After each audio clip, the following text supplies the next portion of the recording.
Dünyada yaşlılığın ömrü uzanır və hesablamalara görə 2050-ci ildə ölkə əhalimizin 25%-i yaşı 60-dan yuxarı olan insan olacaq. Bugünə bu göstərici ölkə əhalisinin 11,8%-ni təşkil edir.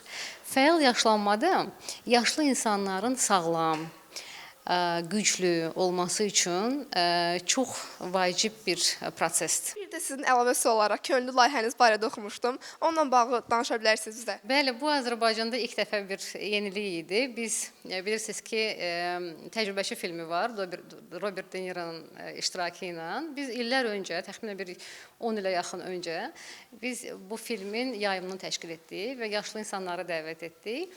Orada bəziləri özü dedilər ki, mən özümü tanıdım orada və sonradan belə bir ideya ortaya gəldi ki, niyə də yox, niyə də yaşlı insanların bilik və bacarığından faydalanaraq onları yeni cəmiyyətin, yeni trendlərə adaptasiya edərək korporativ sektora onların xidmətlərini təklif edək.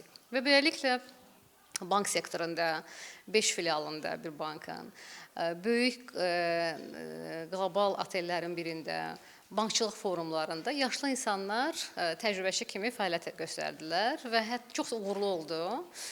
Düşünürəm ki, bunu genişləndirmək və bu layihəyə yaşlı insanları öz təşkilatlarına təcrübəçi kimi cəlb etmək çox maraqlı olar və bunu qeyd etmək istəyirəm ki, mütləq ki, biz həmin yaşlı insanları mütləq olaraq təlim proqramlarından keçiririk.